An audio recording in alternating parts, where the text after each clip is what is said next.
All right, mobile devices. So the first domain we're going to talk about in part two test here is the mobile devices. Again, some of these are going to be a little bit older. This is what we're covering on the 801, 802 series exam, specifically on the 802 series exam. As you go into the version 9 test, they've combined this with laptops, though. So our mobile devices versus laptops.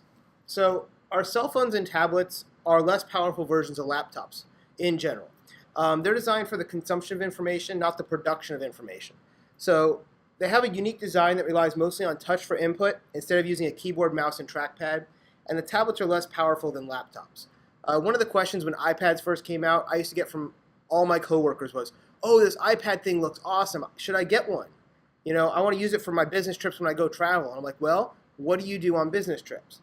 "Oh, well, I like to watch movies and check my email." Great. Go get yourself an iPad. They'll work great for you. I have other people say, "Oh, I like to build PowerPoints when I'm on the airplane getting ready for my meetings." Don't get an iPad. That's not going to work well for you. You'd rather have a netbook or you'd rather have a full laptop, because if you're going to produce stuff and you're going to be typing up long documents, an iPad's not a great device for that. Nowadays, they have external keyboards you can add, and they add a lot of features. But in general, you know, if you want something that's going to do PowerPoints and Excel and Word documents, and you're going to write a story or a book on it, I'd rather have a desktop, or excuse me, a laptop over a tablet. If you want to consume things, you're on Facebook and you're checking your email and you're watching videos, tablets are great devices for that, or even for playing games. But production, you usually want to go for a laptop style, or you're going to have a tablet where you're adding a keyboard and you're adding a trackpad, and you're starting to add a lot more stuff to it. It starts looking awful lot like a laptop.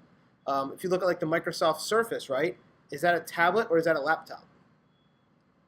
It's both, right? Yes it is, right? It's a tablet, but it also docks to a keyboard. And so you can have a full-on Windows environment that can either be used in tablet mode or in a laptop-style computer mode. Compare that with like the iPads. iPads are strictly tablets.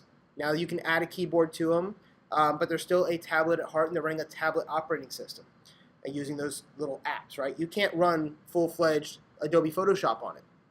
If you have a Surface tablet, though, it can run Adobe Photoshop because it is a full-fledged operating system of Microsoft Windows.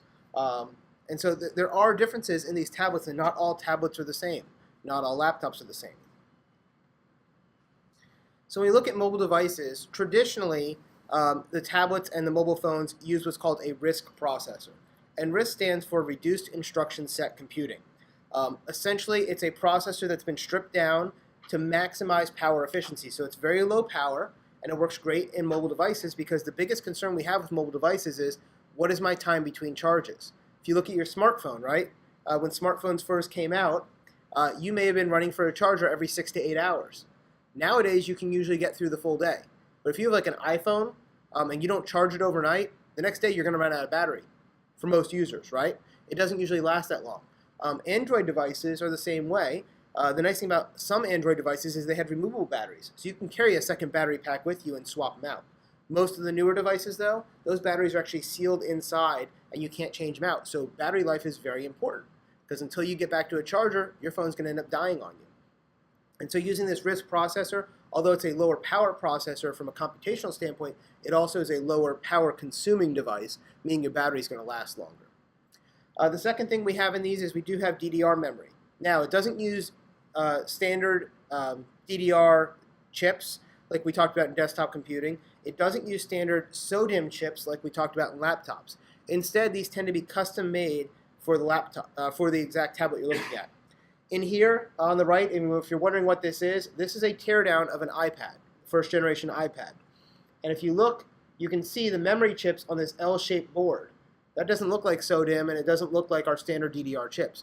But essentially what they've done is they've created where it would fit inside this particular device, and it's using DDR2 RAM chips on it.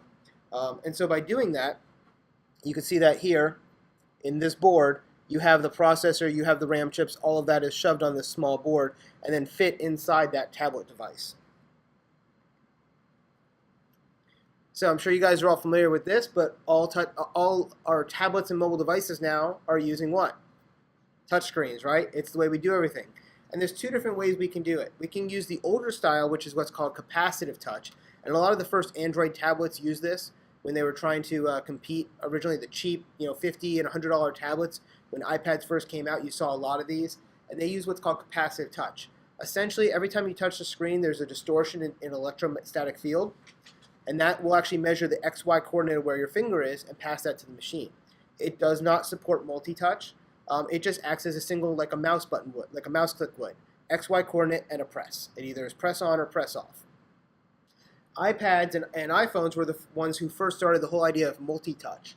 And this is where you can actually sense two or more points simultaneously.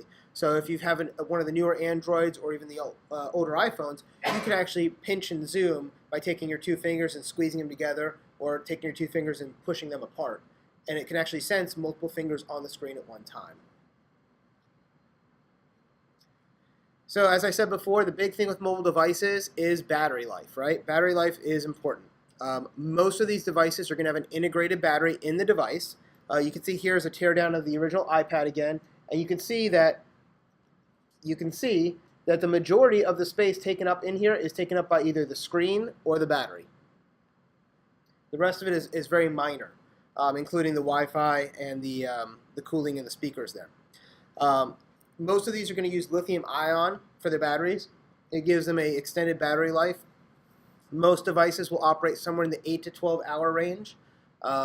Most cell phones throughout the day can make it through a full 18-hour day at this point if you're not a heavy user. If you're a real heavy user, you might have to recharge during the day as well. Because again, most things are going to last somewhere between 8 and 12 hours. A lot of the tablet devices will use what's called a micro USB port. You can charge over this, or you can sync data over this. All your Android devices either use micro USB or mini USB, although most of them are now using micro USB. So if you have an Android in your pocket, you pull it out and look at the bottom, that's what a micro USB is. It looks almost like a little oval circle connection on one end, and then a standard USB rectangle on the other end. Your mobile devices are generally not upgradable except for your software. If you have some Android and Windows devices, you can actually add memory cards to give you more storage, and some of those you can actually change out the battery to give it a longer battery life. But most of the time, most of these mobile devices, what you buy is what you get. Apple is notorious for this, and it annoys a lot of users, because if you bought a 16 gig iPhone, you're stuck at 16 gigabytes, right? If you buy a 32, you're stuck at 32. And so it's one of those things that when you go buy that new device, you have to start thinking, okay, over the next 2 years, how much space do I really need? And generally what ends up happening is people are like, oh, I won't need that much space. My wife did this. Hey, I'm okay with a 16 gigabyte iPhone. And after about 2 months, she's like, this is horrible. I need a bigger one. And what do you have to do? You have to throw out the phone and get a brand new one, right? Because you can't upgrade the memory. Whereas a lot of Androids, you can just go and buy a mini SD card, slide it in, and now you've got an extra 32 or 64 gigs of RAM, of storage space. So there are benefits to each of these, and as you look at them, you'll figure out what works best for your situation. So I keep talking about iOS and Android, Apple versus Google. And essentially there's a couple of main operating systems out there. The biggest by far, by a user percentage, is Android. Android is open source software. We'll talk about more about that in a second, what that really means. It's a Google sponsor OS. So Android was originally coded by Google. It's open source, so people can download the code, the base code, and add features or take away features as they want to. It's Linux-based on the back end. It's actually a Linux-based operating system. It does support Linux code. And then it is used for your smartphones and your tablets. iOS, on the other hand, is made by Apple. And this is what we call closed source. Apple's not going to give you their code. If you want to make your own iPhone, too bad. They're not going to give you the code, right? If you want to make your own Android device, you can go into business tomorrow, create a device, download the source code, modify it to work on your hardware, and have your own Android phone out there. If you go to your local cell phone shop, you'll see there's HTC and Sony and Motorola and just tons and tons of people who make Android devices, right? But if you want an iOS device, what do you have to get? An Apple iPhone. That's all there is. Or an iPad. They're both iOS devices. It's owned by Apple. They own all the rights to it. And if you want to create or sell applications on it, you have to pay a licensing fee to Apple. It's a $99 per year to become an Apple developer, so you can put apps on the iPhone devices. With Android, you can actually develop your own apps and put them on your devices yourself. There's no issue with that. If you want to put it in the Google Play Store, you have to pay a $25 a year licensing fee to basically become a Google developer.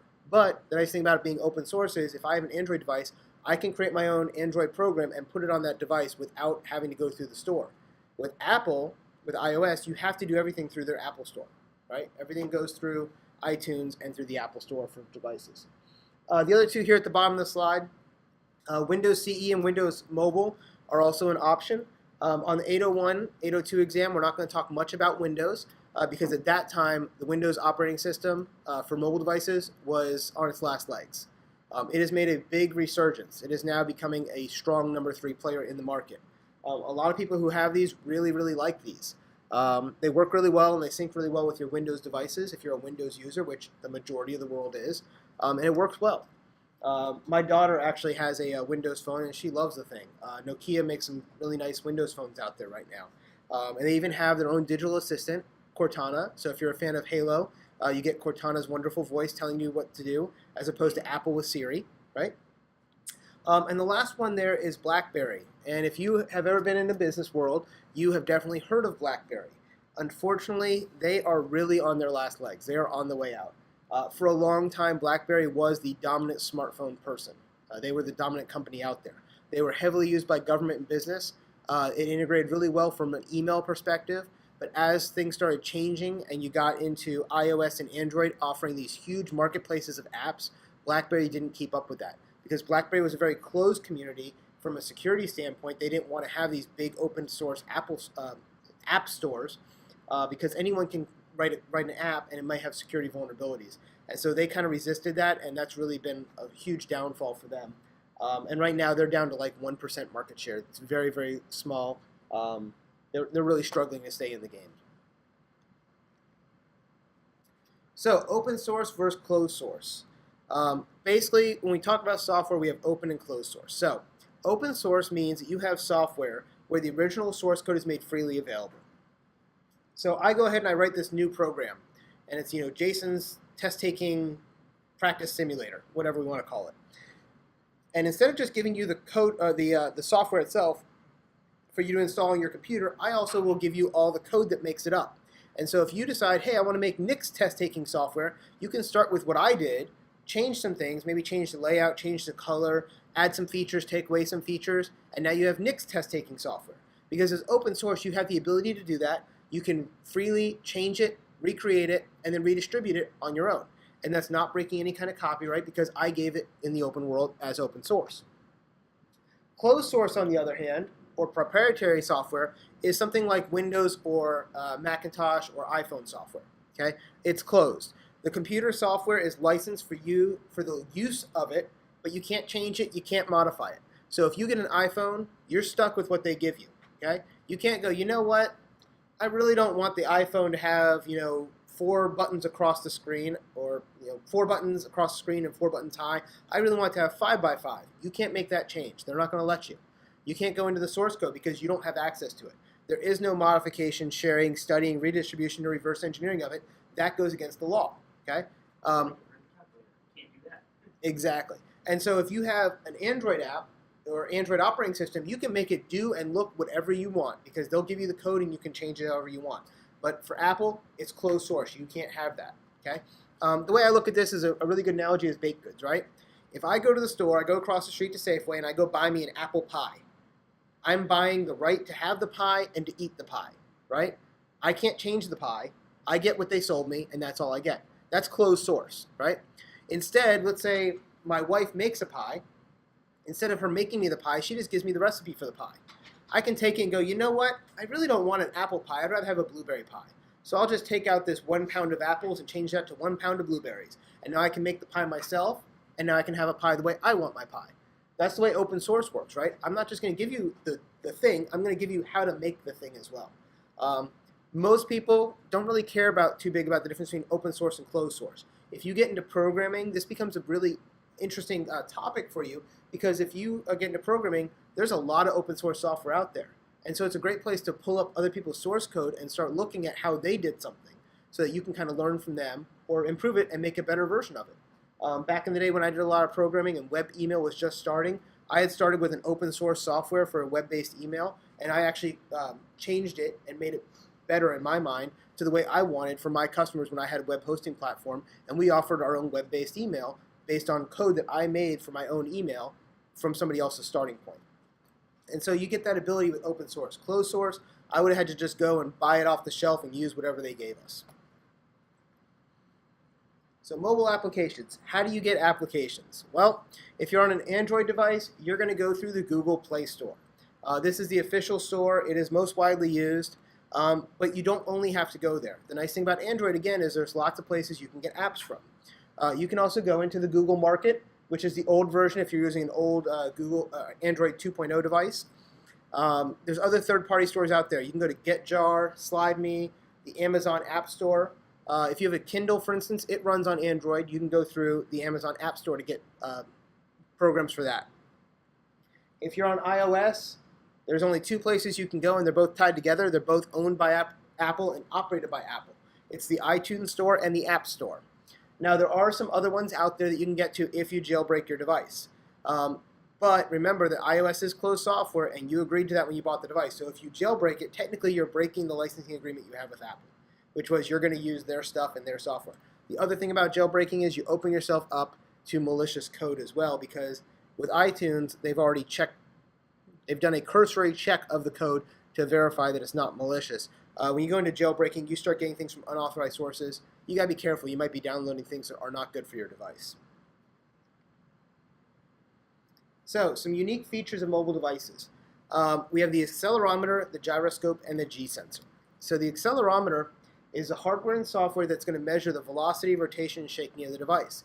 It's what allows us to play games on our device. So if we want to sit there and play a driving game, right, it's got to know when I'm turning the device left or turning the device right or forward and backward. And that's what the accelerometer helps us do, is the velocity and rotation. Am I going left or right, and how fast? Okay. The gyroscope, it doesn't just do left and right, it also does the pitch and roll. So when you're playing flying games, the gyroscope is really important because it can detect if I'm going forward and backward, left or right. So that pitch, roll, and yaw, that XYZ axis. It also measures the rate of rotation, how fast I'm turning, and it gives you that 6-axis measurement, XYZ, pluses and minuses. And the last one is the G-sensor, which is a gravity sensor found in Android devices. It's usually used to calibrate the screen. If you get an Android device, they have a program there called the G-sensor program, and you basically put it on your hand and you roll it kind of like a level, a spirit level if you want, and that helps calibrate that and figure out where it is. But the big one that we use nowadays is gyroscope for all of them because it gives you that 3-dimensional XYZ axis. All right, the other thing we have in our mobile phones is GPS. And GPS is really helpful when you're trying to drive from one location to another, but it's also used in the background for a lot of other things. We also call this location tracking, right? Basically, GPS is a worldwide system of satellites. There are 24 satellites in medium Earth orbit going around the planet, as you can see in the picture on the right. And each phone has its own GPS receiver, and you can actually assist that with cellular location or Wi-Fi. So what happens when you do an assisted is you get a course location based on your Wi-Fi location or your cellular location based on towers. And then using the GPS, it can give you an accurate placement within about 15 feet. The signal when it gets to you is 150 AW when received from space. And that's basically, if you put 0.15 that's the number we're talking about. It is a minute signal in watts. It is very, very tiny. And it's coming from medium Earth orbit, which is way out there in space. GPS has to be enabled on your tablet or your phone for it to work. And you can get to this under your location or your privacy settings. And again, GPS is going to give you a location of where you are on the planet, your elevation, and your latitude, longitude within about 15 feet. And it can be used to trace and record where you are. So, for instance here, you can trace and record the location over time, such as we see in the upper left corner. We have where he started, his blue track of where he walked all over the place, and then where he ended. So this could be something like you have a GPS on your kid's cell phone, and it tracks over time, and you can know where they went. So in this case, hey, I saw my kid. He stayed within the 3-block radius I told him to stay in, riding his bike around, so he's okay. And you can even set up geofence borders where maybe the 3 streets are a location border, and every time he goes outside the border, his phone will start alarming at him to say, hey kid, you're leaving the fenced area, get yourself back by where mommy says you're allowed to be, right? You can do all this stuff with a GPS receiver on your phone. It can be disabled, though, by disabling the GPS receiver on your phone. And you really have to worry about privacy here. There's a lot of privacy concerns when you get into geo-tracking. Because, for instance, if you have a picture on Facebook, if you haven't turned off geo-tracking on your iPhone or Android devices, it will actually embed your GPS coordinates of where you took that picture. Now, that can be helpful if you're using something like Photos on iMac, where your iMac will actually bring up a worldwide map and it will show you dots on the map of where you took your photos. If you travel a lot, that's pretty handy. So I can go, hey, you know what? I want to see all the pictures I took while I was in Bahrain, in the Middle East. And I can click on that and it will show me all the pictures that have that geotag in that region. Or I want to see all the ones from when I was in Brazil, and it would show me all those pictures. But if you put them on Facebook, people can also know where you are and start making a pattern of life on you. If you're somebody who is a prolific Facebooker or Twitterer or Instagrammer, and you put a lot of pictures up, like, hey, I went to lunch today at Panera Bread, right? And then I went to dinner over here at Fridays, and I went to the movie theater. I can start figuring out, based on looking at your photos over a period of time, what are the patterns of life, right? And the fact that you go from your house to work every day at 8 in the morning, and from work to the bar at 6 o'clock at night, and from the bar to your house at 7 o'clock at night, and I can start figuring out where you are, and so if I wanted to use that against you, I could, right? So you have to worry about this with geo-tracking from a privacy standpoint. Again, you could turn off geo-tracking in your settings, and you can give permission to certain applications of when to use it. Another place you'll see geo-tracking is advertisers. Okay, so let's say you have an app on your phone like the McDonald's app. The McDonald's has an app that you can download and get free coupons. And so if you're at McDonald's right across the street here and you load up your McDonald's app, it gets your GPS position and goes, oh, I understand that you are sitting here in Hanover, Maryland. There's a McDonald's at 123 Main Street. You can go over here and eat. And if you do that, we'll give you these coupons. Or there's some that actually have like Retail Me Not, where as you're walking through the mall, it will show you coupons based on the stores you're standing near and start advertising to you. Now, you may be willing to give up that privacy for the fact you're getting these coupons, right? But it's a choice you have to make. And so you got to think about that from a privacy aspect. Some people are very concerned about their privacy. Other people don't care at all. It's a choice you're going to end up making there. But your devices do this to you based on your GPS receiver. So, which of the following USB connector types are commonly found on non-iOS devices? What do you guys think? What kind of USB connectors did I say? I would say Yeah, micro. I didn't spell that right. Yep. And the other one would be mini, right? So we have our mini as the old style, and then the micro is the new style. And I did spell that wrong, but it is micro. But those are the correct answers. And if you're dealing with iOS devices, they use either the Lightning cable or the 30-pin cable is the older style.